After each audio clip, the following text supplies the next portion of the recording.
This is the most entertaining fighting in fighting, man. Fight fans of Philly! Knucklemania 6 in Philly.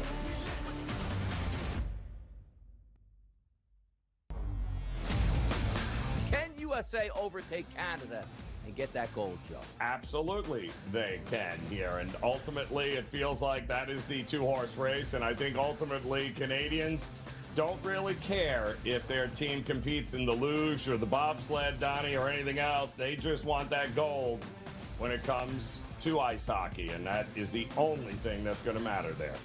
The Early Line, only on SportsGrid. Heads or tails? Over or under? Seahawks, Patriots. Don't stress. SportsGrid breaks it all down. They are locks. We can capitalize. We're going to see a ton of over money. Props, expert guests, and smart insight leading up to the big game. Oh my God, if Sam Darnold wins the Super Bowl. Only on SportsGrid. But I will say at 4.5 and over, I've been with covers for 20 plus years now. I've been betting for a long time. When it comes to 4 and 4.5 point spreads, if I'm looking at the favorite, I do not lay the points. I go straight to the money line, knowing that it's minus 200. This has been a no man's land for football betting in the NFL, basically since 2015, since they moved the point after touchdown back. In-game live, only on SportsGrid.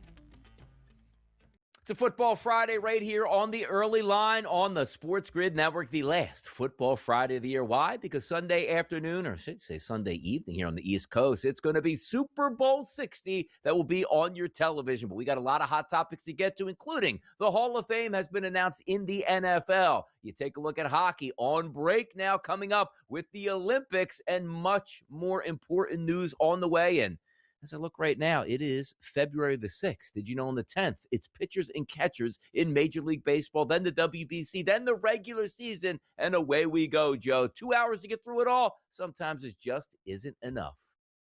Yeah, Donnie, looking so forward to it, too. Starting to see a lot of baseball fans in town for spring training because it is right around the corner, Donnie, and you got to love Major League Baseball season getting ready to kick off soon. Absolutely. Team totals over 1.5 bases, RBI props, and much, much more. But it is a football weekend here as we get ready for Super Bowl 60. But we need, on a Friday, the hottest topic of the day. And here's Joe to deliver it. Oh, Donnie, you got to love it here because it appears the New England Patriot fans, and apparently their former players, are having a full-blown meltdown this morning. And honestly, it is absolutely hysterical, and I am here for it. Now, the crime is that Tom Brady was asked who he's rooting for in Sunday's Super Bowl. And instead of putting on a pom-pom there and leading a cheer, he said, I don't have a dog in the fight. May the best team win. And the reaction? Well, you would think he burned down Gillette Stadium. Fans are crying on social media. Former teammates are losing their minds. Vince Wilfork called it bullcrap. Teddy Bruschi is questioning Tom Brady's loyalty. And Asante Samuel, remember him? He's on X threatening to go all sorts of ballistic and reveal secrets if Tom Brady doesn't respond in the next 23 hours. Are we serious right now? Are we in high school? Did I miss something here? Listen to me closely, Patriots Nation. Tom Brady has moved past you. The guy is worth $1 billion. He's a partial owner of the Las Vegas Raiders. He is the lead broadcaster making 9 figures for Fox. Do you really think he is going to alienate his business partners and his audience just to make Teddy Bruschi feel warm and fuzzy inside. He's being a businessman. He is being a professional. And let's not forget the elephant in the room, shall we? Who let him leave?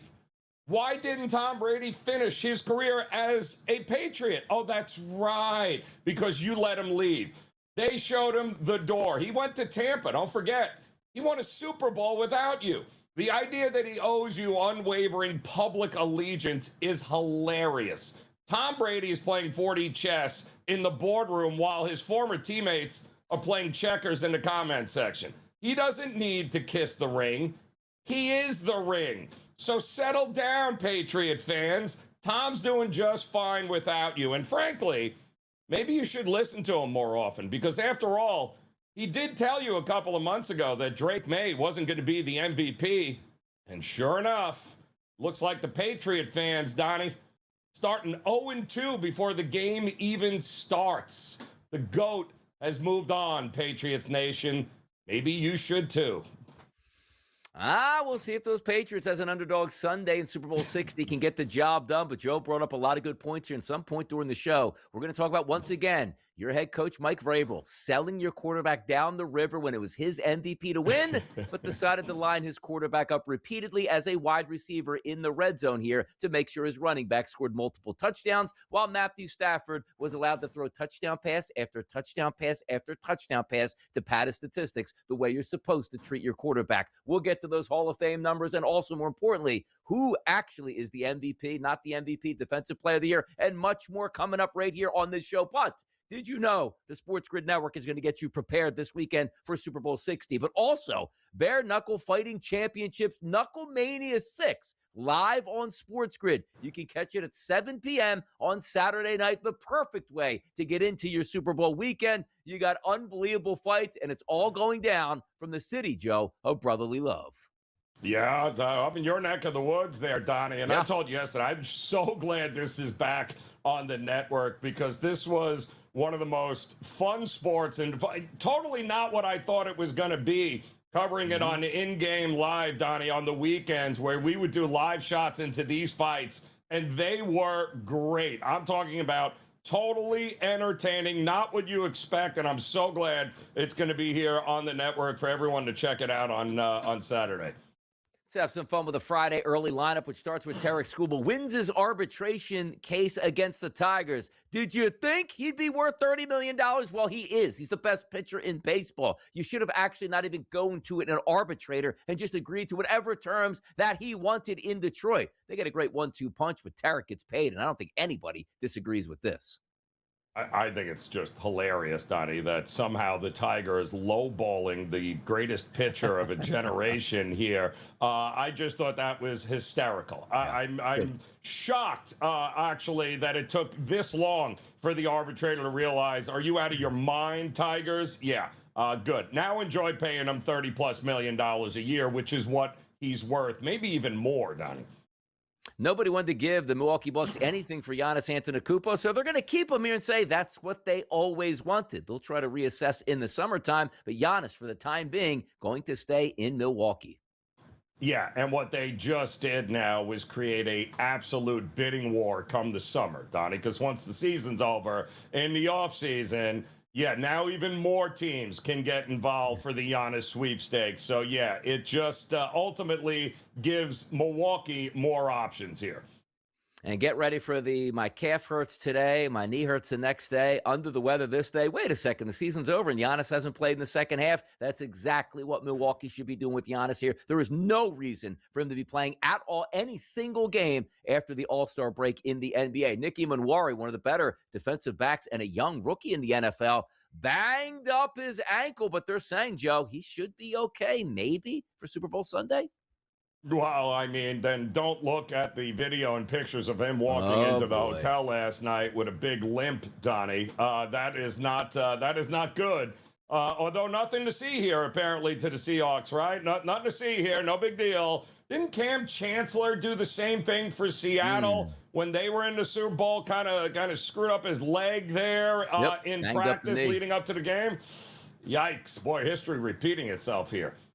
Yeah, how about the NFL saying, you know what's good for business here? Let's go to Melbourne, Australia to play a key divisional game between the Rams and the 49ers. You know what the NFL should do? Play every single preseason game overseas and get it out of the way so we can concentrate on a normal functioning schedule in the NFL. But it is about money. It's not about the play on the field, Joe. You know what they say, Donnie, right? More trips, more money. And Yeah. that's exactly what it is about for the NFL. Growing the game? I don't think so. They already have a brand of football in Australia. This is all about the money. You want some degenerate action here? How about Emmanuel Clase, one of the better closers in baseball for the Guardians? Did he bet on every single pitch he threw for the past 5 years? It seems like it now, Joe. I hope he did. That's fantastic stuff. I mean, come on, man. What in the world? Those micro markets are priceless. But again, I don't know how guys are getting the kind of action down that they were getting pitch by pitch, Donnie. It's kind of crazy to me. You know what? I love trends here. Oh, I like TikTok trends and YouTube trends. No, here's a great trend here. The LA Bowl ending its 5-year run. Every bowl game outside of the playoff, please end your run now. A complete waste of time. Matter of fact, Joe, I would rather watch the Pro Bowl games than any bowl game in college football. How do you like that? Oh, I feel terrible for Gronkowski, man. I mean, that was his baby, man. That was his bowl, the LA Bowl. Yeah, not anymore. And by the way, the Tampa Bay Rays looking for a new stadium there, unveiled what they're looking at here. You know what? I'm going to sabotage that stadium. Stay at Steinbrenner Field. Hit home runs. Score runs, Tampa. It's much more fun. It's a Super Bowl edition of the early line, and we'll be right back.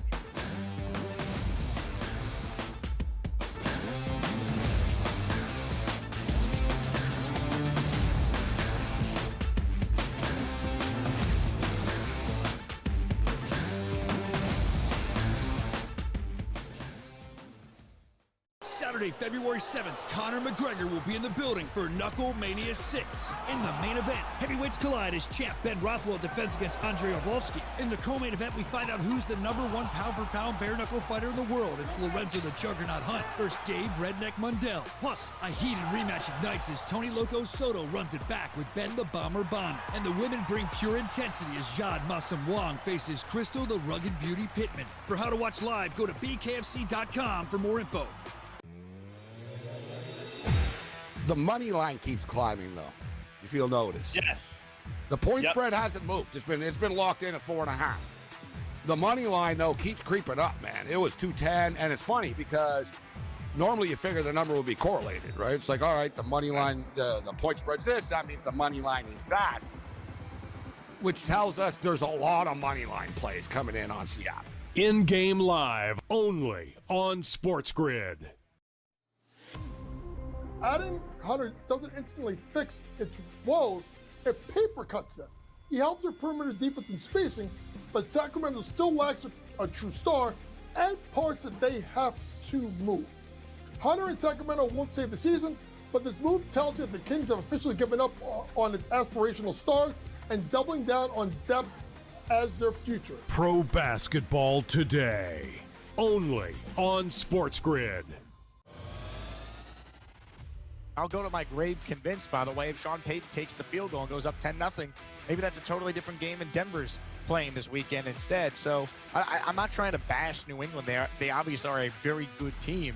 I just don't think they're a great team, and I felt like the winner of the NFC title game was going to win the Super Bowl. So I still feel, as we're days leading up to this game, I still feel like that's the case. Pro football today, only on SportsGrid.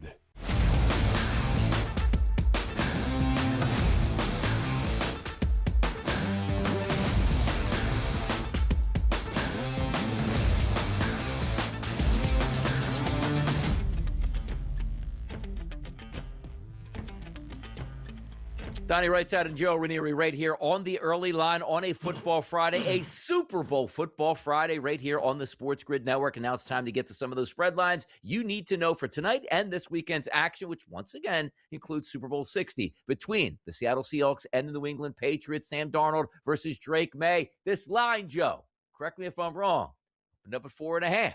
We still see today on a Friday, that sits at 4.5. That total, woo! Huge line movement. Opened up at 46.5. Now sits at 45.5. Nothing has changed, it feels like, in 2 weeks, Joe. So the final time I'm going to ask you this question for Super Bowl 60, what is your spread line for this weekend's game? Yeah, we are starting to see a little bit of movement here, a few less 45s in the market now. So we are starting to see the tick up a little bit overnight from the total, which again is what a lot of us expected to happen. I still think, Donnie, there's a good chance that this thing gets to 46 or maybe back to the original number, 46.5 by the time we get to kick on Sunday. Today, tomorrow, and leading up to the game on Sunday, this is when the public gets involved. The big question is the influential bettors. When are they jumping in here, Donnie? No rush, though. With the way this game has been lined at 4.5 and 5, there really hasn't been a rush to go because it hasn't moved, and they're not key numbers. So we'll know, Donnie, I think if we see this thing tick one way or the other, we'll know where the influential bettor's going. But I don't know that the public is going to have a lot of say in pushing this one way or the other. Friday practice reports will be out later today. The final practice report for Super Bowl Sunday here. Maybe that makes a difference. Eamon, a key contributor to that defense here. See how healthy he is. See if he gets in at least a limited practice today as he lines it for Sunday. And both quarterbacks expecting, once again, full go in their practice reports. Should get a clean game and a clean slate and clean weather reports from Santa Clara. Let's jump over to the college basketball scene tonight on a Friday night, an 8 o'clock start. It's a Big East tilt. It's UConn taking on St. John's. This line opened up as a minus 1.5 point favorite towards UConn. Now we're seeing 2.5s in the marketplace as a favorite for the Huskies. 144.5 is the total in this game. And if we look at the matchup in the Big East, the number one most efficient offense in Big East play, it's St. John's. The number one most efficient defense in Big East play, it's UConn. Great battle on a Friday night from MSG. Joe, what's your spread line? Yeah, I mean, Donnie, we saw this last night. There was a book or two that had this as almost a pick'em, -1 a pick'em, with St. John's, of course, being the home team here. And now we've seen nothing overnight but UConn money. Now, this is, as of now, Donnie, this is the ultimate UConn test, right? The only other game in which UConn looks to be favored by less than 8 points is going to be a road game against Nova on the 21st. They are up to an 11% chance to go undefeated in the Big East. Now, would it shock you, Donnie, if I told you they would be the first team to ever go undefeated in the Big East in league history? That's what's going on here right now with UConn. The fact that they are only this short a favorite, boy, oh boy, this is kind of the big test here. Are we taking UConn serious? Have they been playing with fire too often? The Johnnies are going to give them a run for their money here tonight. Let's go down to the MVC. That's Belmont taking on Illinois Chicago. This line opened up overnight, roughly a 3.5 point favorite here for the road team, Belmont, and it still sits at 3.5 at just about every outlet. Some 3s and some 2.5s are starting to get into the marketplace, but a total listed at 150.5. The one thing we know about the MVC, Belmont, the most efficient offense in play, effective field goal position, number 1, 3-point percentage, number 1, 2-point percentage, number 1. We should get some points in this game, but also, Joe, what's your spread line between these two? Yeah, you got to love Belmont, man. They have been absolutely dominant. There are pure shooters on this team. It's actually a great brand of basketball that they play. And listen, if they win tonight, the Missouri Valley race pretty much done with, right? Already, I think, Donnie, 87% chance that they're going to win the league outright heading into this game. A win here against UIC, who has been great, number 130 in KenPom here. This has actually been a very, very good team. But, Belmont's not going to be anywhere near the tournament bubble if they lose here. But at a certain point, I'd rather see a 27-6 Belmont team over a 19-14 Ohio State team, Donnie. So I'm rooting for Belmont here because I think they can do some damage in March Madness. A10 action. Dayton going to take on VCU at VCU. This line opened up overnight, -7.5. Still sits at most outlets here, Joe, at 7.5 and a total of 149.5. The matchup's going to be VCU's offense, number 2 in conference play in efficiency, going up against Dayton's defense, number 2 in conference in efficiency here. Spread line for you, Joe. Dayton, VCU in the A10 tonight. Yeah, it's not going well for Dayton here, but we are seeing a lot of overnight VCU money coming into this one. Also, starting to see the total tick down a little bit here. So it just has not gone well for Dayton this season. They've lost some games they should have won. They've gotten blown out with in games that basically teams were better than them at. You don't see that with Dayton. So it's been a nice run, but I think changes are coming. And I think VCU at home, yeah, there's a reason why they are this big a favorite over the Dayton Flyers, which hasn't happened in years past like this, Donnie.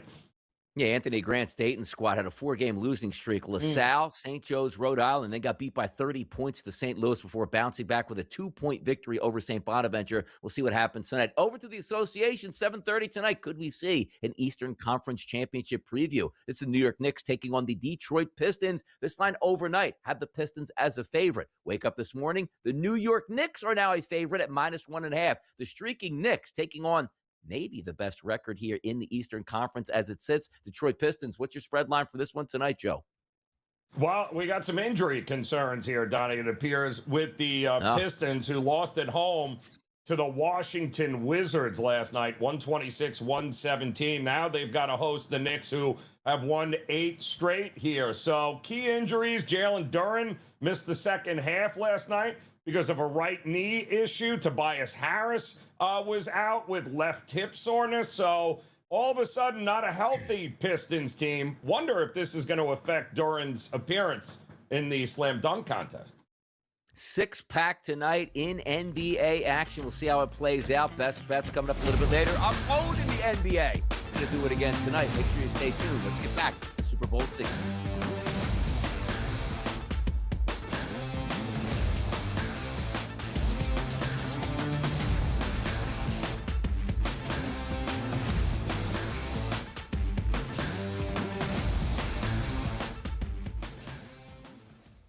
Saturday, February 7th, Conor McGregor will be in the building for Knuckle Mania 6. In the main event, heavyweights collide as champ Ben Rothwell defends against Andrei Arlovski. In the co-main event, we find out who's the #1 pound-for-pound bare-knuckle fighter in the world. It's Lorenzo the Juggernaut Hunt versus Dave Redneck Mundell. Plus, a heated rematch ignites as Tony Loco Soto runs it back with Ben the Bomber Bonner. And the women bring pure intensity as Jade Massam Wong faces Crystal the Rugged Beauty Pittman. For how to watch live, go to bkfc.com for more info.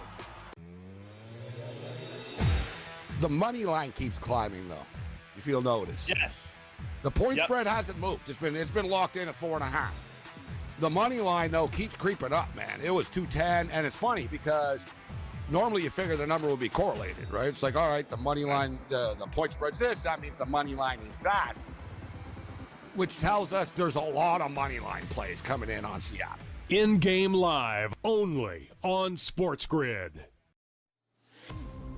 Adding Hunter doesn't instantly fix its woes, it paper cuts them. He helps their perimeter defense and spacing, but Sacramento still lacks a true star and parts that they have to move.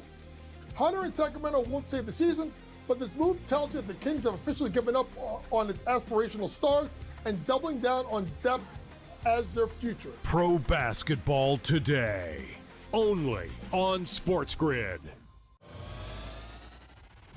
I'll go to my grave convinced, by the way, if Sean Payton takes the field goal and goes up 10-0, maybe that's a totally different game and Denver's playing this weekend instead. So I'm not trying to bash New England. They obviously are a very good team.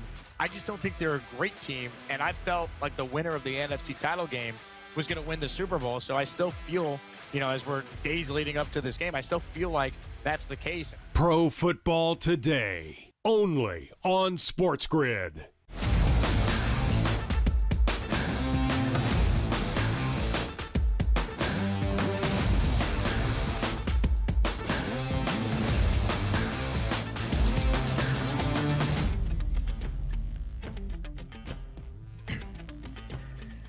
Super Bowl Sunday is finally on the horizon. Feels like we've been talking about it for 2 weeks, but also I do want to understand this. Like sometimes you get the vibes, whether it's from Media Row or this week, or maybe it's just from social media, that the hype isn't just there yet for this game. Now we're trying to find out. We don't have a lot of great information because it's not as if it was two powerhouse teams coming into this year where the last 5 years they've owned the NFL. That hasn't been the case for Seattle and also New England. Are we expecting a solid game? Yeah. Point spread under 7 points. It sits at 4.5. But the energy we're trying to build towards Sunday here, when in the past, Joe, you had superstar teams and superstar players year after year. This sort of shakes it up a little bit. It gives us a little bit of an insight into, let's see how powerful the NFL and what those ratings actually will turn out to be when the game is final. But for the game itself, Joe, 4.5 as a favorite for Seattle, 45.5 as the total for New England. I got to tell you, looking at the line itself, it's telling me New England at the 4.5 because it's holding firm, and everybody you see just loves Seattle. And granted, Seattle's the better team, but the question isn't will Seattle win this football game, Joe? It's will Seattle cover the 4.5? Yeah, and listen, history tells us, Donnie, that the underdogs in the Super Bowl, especially getting more than a field goal, has been a money bet over the years, Donnie. I mean, we're not making it up. I mean, the underdog right now, I believe, is on a 5-0 ATS run. Yeah. And if you go back even further, it's been, we're talking about an 80% clip here. So, the difference between, but when we get to this game every year, Donnie, sometimes the difference between these teams, although it may seem huge, and don't forget, Philadelphia was a dog last year. All right, and they absolutely blew the doors off of the Kansas City Chiefs there. And at most, that game felt like a pick 'em, right? One way or the other, but it didn't turn out to be that way. Here, it turns out that everybody seems to think, the public seems to think Seattle is this much better team than New England is. And usually when you get to this time of year, Donnie, there's not a lot separating the two teams left standing. Yeah. So I think that's why we haven't seen the line move any further towards Seattle, because history tells us, yeah, they may win, but winning by more than a field goal, easier said than done. Yeah, you got to take out the recency bias, right? The 49ers were one of the biggest frauds in the NFL this year. They absolutely obliterated. I'm talking about Seattle, which is what they were supposed to do. Great game against one of the better teams in the NFL in the Rams, but also pristine conditions for both of those games. And then you take a look at New England. Oh, their offense doesn't look that good. How good is your offense supposed to look in a rainy, cold day in New England against Houston, one of the better defenses, and then go out to Denver and play in an absolute snowstorm? So you're sort of getting that recency bias on both sides, and we'll see how that plays out. And the question's going to be halftime adjustment. Sure, longer halftime, Bad Bunny's going to be out there on the field, and maybe the second half is higher scoring than the first, Joe. But who do you think comes out on top in the first half? Seattle is the favorite in the game at 4.5 points, but for the first half, Joe, -3.5 and a total that's listed at 23.5. Any thoughts on which team is going to get the jump early in this football game? Yeah, well, we've seen this has been New England's specialty all year long, right, Donnie? Their ability, I think they only trailed at the half in one game. I think outside of that, they were absolutely dominant in the first half here. So, this will be the scripted portion of the game, Donnie, right? And McDaniel and Drake May and Vrabel and company all year long, they have... That scripted portion was ready to go and dominated early in games. Now, will that go up against Seattle? Well, it remains to be seen here, because they were pretty good also early on getting out in front of teams. I would look more along the lines of, will this game be tied at the break, Donnie? Whatever that prop is, I think there's some value in that with these two teams. Yeah, even with like the scoring itself, like I do expect a slower start. It is the Super Bowl. Two teams that, starting quarterbacks haven't been in the Super Bowl, maybe get their running game cranked up at this point and see as it turns out to be. But that's the way I would play it. Second half, I do think will be more scoring than the first half. We'll see how it plays out on Sunday. How about this? The Seahawks are the first team to receive 70% or more of the spread bets in the Super Bowl. We'll see where that ends up once the public gets involved and before Sunday. But as we've been talking about, Joe, for 2 weeks now, it feels like the Seattle Seahawks certainly are the favorite public side heading into this weekend's matchup.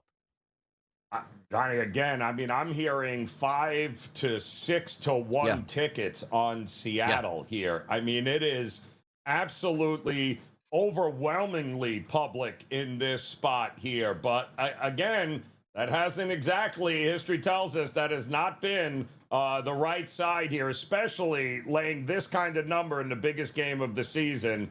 Going to be interesting to see where this number lands. Yes, it is. Super Bowl Sunday, Super Bowl 60 preview. We got you covered on a Football Friday right here on the early line. We'll be back with more updated topics. Don't you go anywhere. Next.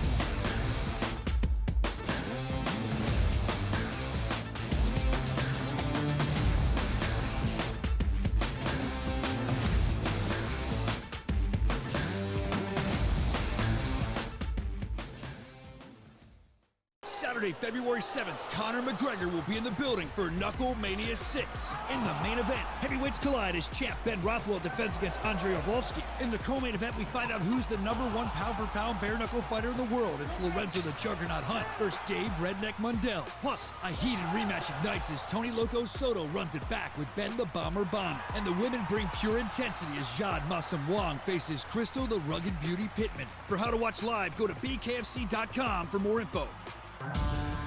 How about selling it to a minority ownership group that could show the NFL is moving in the right direction? Hey, it's one thing to talk about black coaches in the National Football League. It's one thing to talk about black general managers.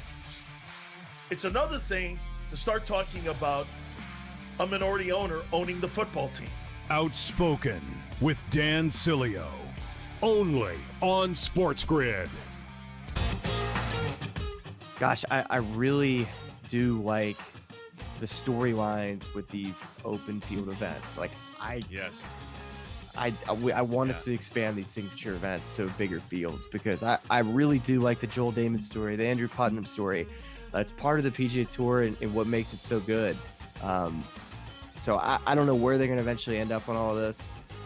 The Smiley Show, only on SportsGrid. They cheated. No, they're not saying Right? that. Well, they're not, but they're not really giving a reason on Kraft. The only two of the voters I've seen, maybe it's more, came out and said why they didn't vote for him.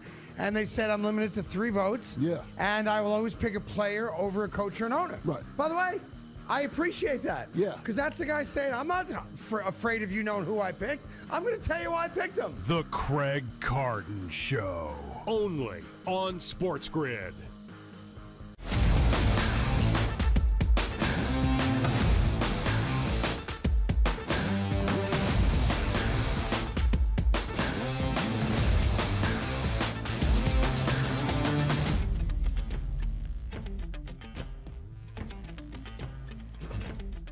A lot of people don't get to attend Super Bowls. Why? It's not because you can't get there. It's because you just don't want to pay the outrageous tickets and hotel fare and all that stuff and tens of thousands of dollars to get in. But how about this? The 4 people who have attended all 59 Super Bowls will be back for number 60 on Sunday. Can you imagine going to 60 straight Super Bowls? And do these people know each other? What's happening here? I think they do now, Donnie, because this has been a thing as of recently here, where they keep highlighting it. But that's that is the ultimate, right? To be able to say that you've been to, we're happy, Donnie. We meet our buddies and we get to go to like a game once every 4 years. Like every year they're going to the Super. First of all, I don't even know how you're getting tickets to the Super Bowl. 59 Super Bowls, now 60 is a little crazy here. But yes, it's that's quite the feat here, and that's actually pretty good bucket list stuff right there. Largest Super Bowl comebacks here. Did you know it was 25 points here? Of course we did. 28-3. How many times did we see that when the Patriots went to overtime to beat the Falcons in 2017? But I found this interesting. The Kansas City Chiefs in 2020, 2023, and 2024 came back from a 10-point deficit all 3 times. There's a chance that Mahomes shouldn't have any Super Bowl rings, but then again, he came all the way back there. And by the way, the Eagles in 2023 were absolutely robbed. If that game was played, Joe, on AstroTurf, the Eagles would have beat the brakes off that Chiefs team. That's what happens when you play on an ice skating rink. You give Patrick Mahomes a free Super Bowl championship. It's not right. It's not right. No, it's not. And it's, and it also doesn't help when the Zebras are throwing yellow flags every chance they get in favor of one guy or the other. So, but no, it'll be interesting. I don't know. They'll have to be a big comeback in this game one way or the other. I do think it's probably going to be closer than most people anticipate here, but should be a fun one way or the other. Let's see what happens. Super Bowl Sunday coming up here for us. Let's get into some of these prop bets that we love. And the quarterback battle is something we're always going to talk about. Two quarterbacks coming into the Super Bowl, maybe a little bit banged up. Oblique injury for Sam Darnold, shoulder injury for Drake May. Both of these guys getting full practices in this week. We are not anticipating any issues from either Darnold or May. So we take a look at those passing props here. May listed at 221.5, and then Sam Darnold at 228.5. Touchdown passes, obviously the same at 1.5, just juiced differently. Plus 134 for Drake May, minus 108 for Sam Darnold. I'm not anticipating these quarterbacks to struggle in this game. Legitimate that they both can go over their passing props and touchdown props for me, Joe. Yeah, I listen. It's whoever we figure, Donnie, whoever might be trailing, certainly in the second half, might have to do a little bit more passing than running. But both of these teams, Donnie, and I get why the total is low where it is. When you look at the numbers, both these teams are two of the slowest teams in the NFL as far as running a snap, right? 28.8 seconds for New England, 28.6 for Seattle. So they are taking their time getting to the ball. And then, Donnie, both of these teams are about 50% run. So, you're going to have to abandon the run if it ain't working, and you're going to have to throw more. We saw Sam Darnold do it. We have yet to see Drake May have to do it in the postseason. But, boy, this is I think there are some value here on the overs. I'm with you. I think they're artificially low. I think passing is going to be a huge part of this game. Let's see what happens. And also, let's hear from Drake May talking about Sam Darnold's journey to the Super Bowl, huh? Big fan of Sam. What a journey. What a career he's had. Just to battle the life of the NFL and knowing that, his first opportunity, obviously he got put in a scenario where, they decided to move on. And from there, he's made them pay ever since. He's battled of not playing for years and being the backup to getting his chance and just making the most of it. It's been awesome to see. Just what this side of, such a great story, the side of the league that, people think that, what makes the league so special. It's stories like Sam that just puts his head down, works hard. It's turned to one of the best quarterbacks in the league. And I've gotten to know him a little bit. He's a great dude. He's one of the, the best dudes I've met. And he's, looking forward to seeing him on Sunday and seeing him do his thing. But also at the same time competing against him. There you go. Drake May talking about his counterpart. Two likable guys heading into the Super Bowl. We want a villain, though, in the Super Bowl, don't we, Joe? Like, we want to hate Mahomes. People want to hate the Philadelphia Eagles. I don't think we have two hateable teams right now. Now, granted, over the past, most people just hate the Patriots. It's hard to hate Drake May. I mean, the guy just seems like a likable dude, doesn't he? Very hard, too. Both these guys, It's very hard not to root for both of them. But the Patriot fans are much more interested in hating Tom Brady right now than anything else. But that's okay. In the meantime, Drake May and Sam Darnold, will it be the last time we see Drake May in this spot? Probably not. But Sam Darnold, he's right. It's one of the best stories of the last decade, Donnie, in the NFL. Talk about redemption. Mm-hmm. Absolutely. Let's take a look at some redemption here for the running backs. Could it be Travion Henderson, who didn't really have a big game plan, or included in the game plan, I should say, against the Denver Broncos? He's up a couple yards to 18.5. Kenneth Walker's number continues to slide down. He's now listed at 72.5 from Andre Stevenson. Looks to be the lead dog in the backfield here for the New England Patriots at 49.5. And then Drake May, quarterback, sitting at 37.5. Some running back props there that you can dig on for Super Bowl Sunday, Joe.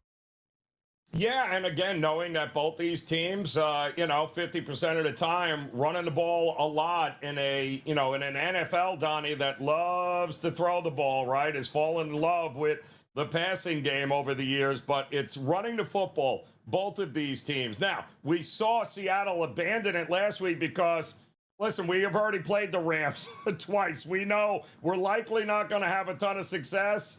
We're going to see. I mean, they're really good against the run too, New England. So I tend to think I understand why we're fading the running back spot on Seattle, but I think there is absolutely an undervalued running backs for the New England Patriots. It wouldn't shock me if Travion Henderson rips one off for 40 yards, goes flying over that total for him. And Ramondre, listen, slow and steady wins the race. That's not a terribly big number for him either.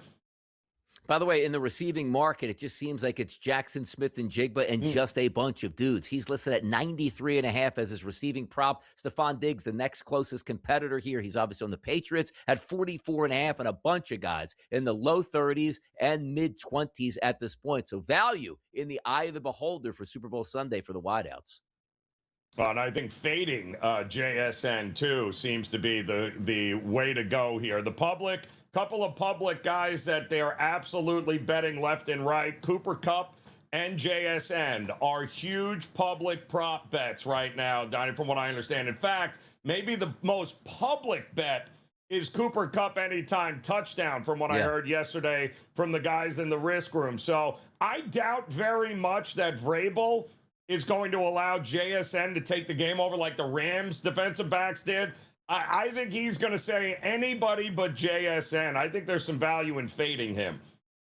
How about those touchdown markets that we know and love? It seems like it's a foregone conclusion that Kenneth Walker III is going to score a touchdown, being priced as high as minus 190 to 200, depending on where you're shopping at. Jackson Smith and Jigba, he is also juiced at a minus 110, and everybody else is plus money. But if you dip into those prop markets here and the predictive markets, you can bet the no on these guys. And if you figure Kenneth Walker III just might not score a touchdown, a $100 investment on that, Joe, pays back $264 to the no. We love to get the no contracts here when we're talking about the touchdown props here. If you want to fade the guys that most people think are going to score touchdowns.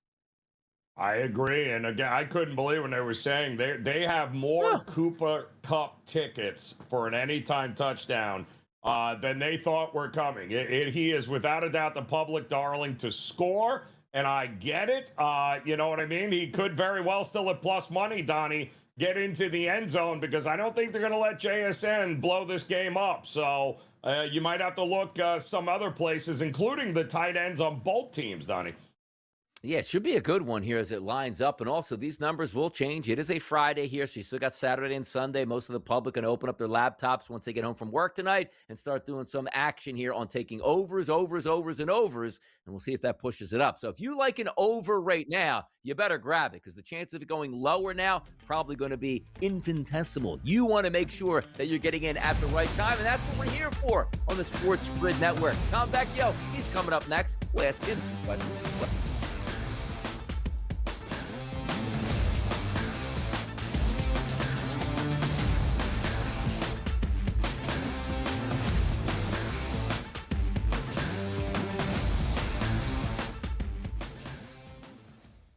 Saturday, February 7th, Conor McGregor will be in the building for Knuckle Mania 6. In the main event, heavyweights collide as champ Ben Rothwell defends against Andre Arlovski. In the co-main event, we find out who's the #1 pound-for-pound bare-knuckle fighter in the world. It's Lorenzo the Juggernaut Hunt versus Dave Redneck Mundell. Plus, a heated rematch ignites as Tony Loco Soto runs it back with Ben the Bomber Bonner. And the women bring pure intensity as Jade Massam Wong faces Crystal the Rugged Beauty Pittman. For how to watch live, go to bkfc.com for more info. How about selling it to a minority ownership group that could show the NFL is moving in the right direction? Hey, it's one thing to talk about black coaches in the National Football League. It's one thing to talk about black general managers. It's another thing to start talking about a minority owner owning the football team. Outspoken with Dan Cilio, only on SportsGrid. Gosh, I really do like the storylines with these open field events. Like I want us to expand these signature events to bigger fields, because I really do like the Joel Damon story, the Andrew Putnam story. It's part of the PGA Tour and what makes it so good. So I don't know where they're going to eventually end up on all of this. The Smiley Show, only on SportsGrid. They cheated. No, they're not saying that. Well, they're not, but they're not really giving a reason on crap. The only two of the voters I've seen, maybe it's more, came out and said why they didn't vote for him. And they said, I'm limited to 3 votes. Yeah. And I will always pick a player over a coach or an owner. Right. By the way, I appreciate that. Yeah. Because that's the guy saying, I'm not afraid of you knowing who I picked. I'm going to tell you why I picked him. The Craig Carton Show, only on SportsGrid.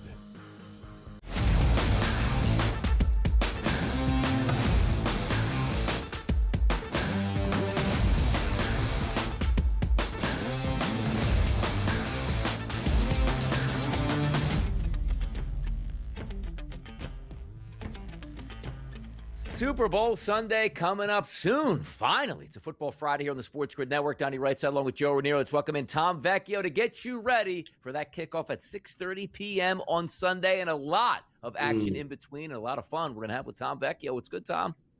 6:30, I'm feeling like a 6:55 kickoff, if we're being honest. There's no way it actually happens at 6:30, but I'm ready to go. It's good to see that some of the lines I was on early on in terms of, George Holani, which I tweeted about last week, spoke to you guys about last week at 7.5. That prop has moved up to 11.5, and it's good to get some closing line value, at least in the last game of the season. Yeah, we'll see if we get some closing line value depending on which way people are going to pick with the Super Bowl itself, as we have still all week long this week, all week long last week, Tom, a minus 4.5-point favorite for the Seattle Seahawks here, despite a heavy public interest in the Seahawks. That line hasn't moved all that much, and a total of 45.5. So if we look, Tom, at the line itself and maybe just the winner of this game, will it be the Seahawks or will it be the New England Patriots raising the Lombardi on Sunday? I've been saying it all week, and it's kind of a cop-out, but, Seahawks 24-20, right, which puts them not covering. They win the game. We stay right at that total. But a 5 number or 5.5 number, if it were to move that way to the Pats, I think there'd be too much public interest in the Pats at a 5.5 number. I think they are live in this game. This is not some dramatic upset or dramatic difference between the teams. Seattle is the better team, but it's not as big as people are making out to be. So I like the Pats to be in this game. I'm thinking 13-10 at halftime, really either team. I think it's going to be close throughout. Well, I believe you can still get 3.5 in the first half at FanDuel right now for New England if you think it's going to be good. And I was saying earlier, Tom, they have been, I think they were only trailing in one game this year at the break. They had done a great job of jumping out in front of teams here, and 21.5 seems to be that first half total. Are we maybe even first quarter under scoring? Like, you think it's going to start a little slower in this game than, right off the bat, all of a sudden we've got a 10-10 game heading into the second quarter? I was saying this the other day. I think this is going to be a very slow start. And that just because teams play things super close to the vest, it's super scripted. We know all that the first 10, 12, 15 plays. They have this all set in stone, essentially, at this point. They know what they're going to be doing. Again, I'm expecting a very slow start. I think there will be a live opportunity. Joe, you and I will be live at halftime. But seeing a live total drop to the upper 30s or low 40s, that's going to be the most interesting to me, because you give me a 41, that I'm going to love. So, yes, a very slow start, first quarter under, 3-0 after the first wouldn't surprise me. We love to look at the quarterbacks. We love to take a look at the wide receivers and the catching options here in the Super Bowl. But also one of those markets that we do like is the rushing props here, Tom. Kenneth Walker's been dropping from the opening numbers about a week and a half ago. He's down to 72.5. But here's the confluence. Ramondre Stevenson and Travion Henderson, who roughly had a split in the backfield for most of the season, but for some reason, Ramondre Stevenson getting the bulk of the carries versus Denver in a close game has most people backpedaling just a little bit on Travion Henderson. He's now listed at 18.5, which is up from 16.5. And then there's Drake May, now sitting at 37.5. George Holani at 10.5. Any looks here from the running back props that you like, whether you're backing somebody or maybe you want to fade one of these guys? To me, I would say over on Drake May and under on Stevenson. Seeing the volume of work that Ramondre Stevenson had versus the Broncos is great. 20-plus carries, nothing to shy away from. We have to take note of that. He was remarkably inefficient.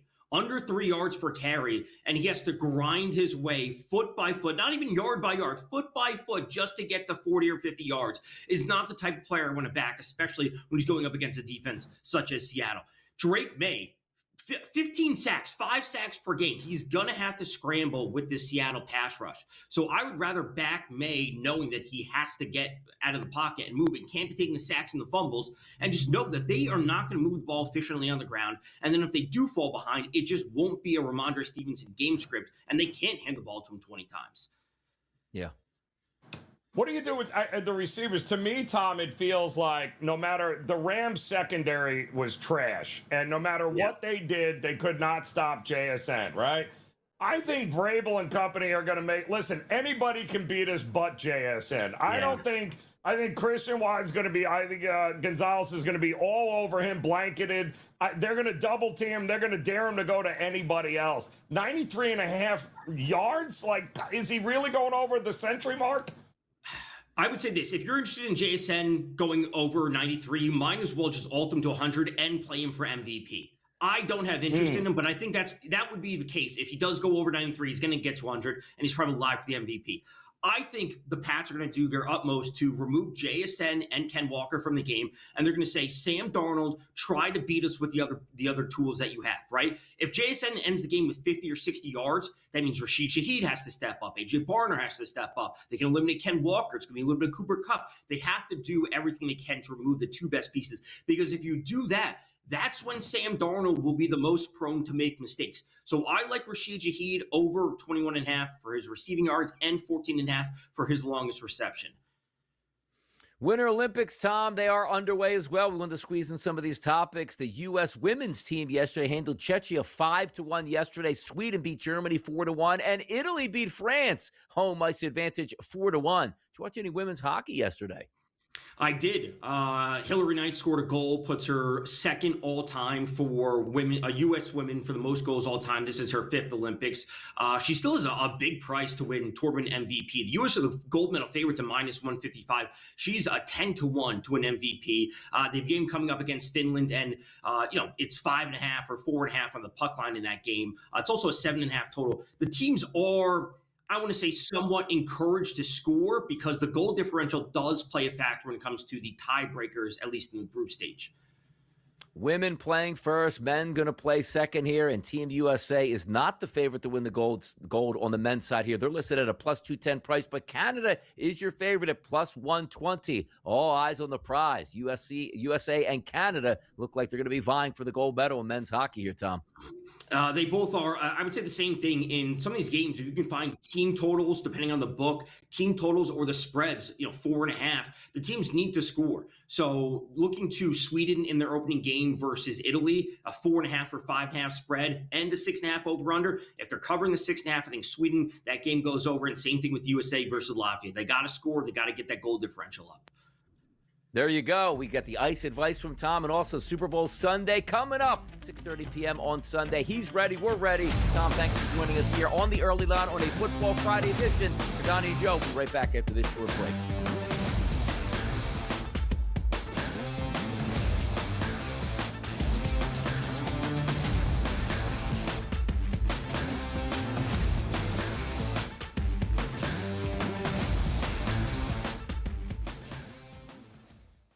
Heads or tails? Over or under? Seahawks, Patriots. Don't stress. SportsGrid breaks it all down. They are locks. We can capitalize. We're going to see a ton of over money. Props, expert guests, and smart insight leading up to the big game. Oh my God, if Sam Darnold wins the Super Bowl. Only on SportsGrid. They actually play Miami and nobody else. Bum after bum after bum. Now, the key ingredient to this clause, though, Joe, college football undefeated season. Oh, no, wait, Donnie. You go undefeated in the regular season, you got to win like 4 games to win that championship. No, you don't. It's regular season. Notre Dame, the kings of duck, and saying, hey, we're going to play the easiest schedule ever. They got it. The Early Line, only on SportsGrid.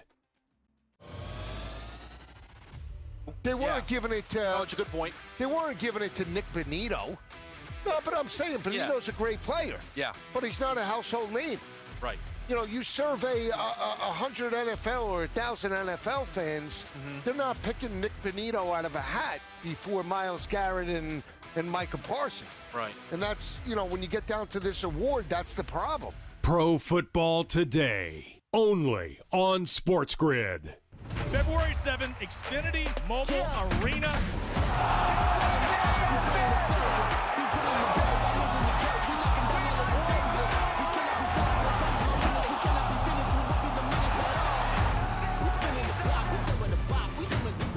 This is the most entertaining fighting in fighting, man. Fight fans of Philly! Knucklemania 6 in Philly.